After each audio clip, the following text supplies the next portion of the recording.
John Zogby Pollster, Zogby Polls CEO of Zogby Analytics. Welcome, sir. Hey, Steve. How are you? Good, good. Always good to talk to you. All right, so let me ask you about this four-way race. When people get into that booth in November, do you think they're going to know enough about the other two to actually pull the lever, you know, if they're really disgusted with Trump and Hillary, or they'll pick between Trump and Hillary when push comes to shove because they think the other ones are really kind of almost, you know, for lack of a better term, make-believe? You know, history shows that third parties kind of decline, except, you know, 1992, Ross Perot kept increasing. So anybody's guess this year, but we've never been in a position like this before, Steve, where both major party candidates, you know, have significant problems. And the real truth behind the numbers are millennials. Substantial portion of the electorate. One poll, the Pew poll, has Gary Johnson as high as 19% among millennials. I have him at 13 and Jill Stein at 13 among millennials. Millennials definitely don't like either of these candidates so far. Can you, I mean, you talk about 1992, and of course Bill Clinton won twice the presidency with less than a majority of, less than 50% of the vote. It was Carter was the last one before Obama of a Democrat to get the majority of the vote. Can you see a situation, looking at the polls now, where whoever it is, Hillary or Trump, wins with under 40% of the vote? Sure, absolutely. Look at what they're polling today. When, you know, the real story here is two major party candidates after the convention, and no matter who's leading, you know, you have the LA Times showing Trump leading by a couple. You have me showing Hillary leading by a couple, but they're in the low 40s, high 30s, each of them. That's terrible.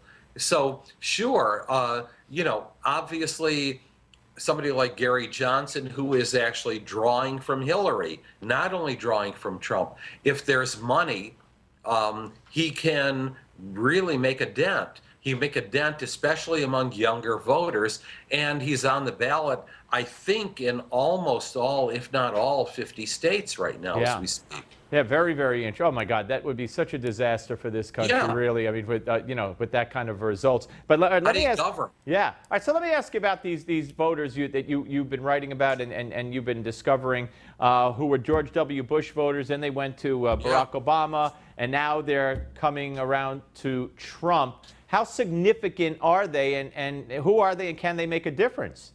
Since I've been tracking them, whoever frequent weekly Walmart voters vote for and NASCAR fans vote for have won the election. That's how significant they are. Yes, they supported George W. Bush in 2000, 2004. They were the difference in very close elections. In 2008, 2012, with some significant demographic changes within those two groups. They supported Barack Obama both times in both of his election and re-election. This time around, they're supporting Donald Trump, so I'm watching them very closely, of course. Let me ask you, I know what the LA Times poll does differently. That's kind of unique with a scale from 1 to 100 and who you voted for previously, the whole thing.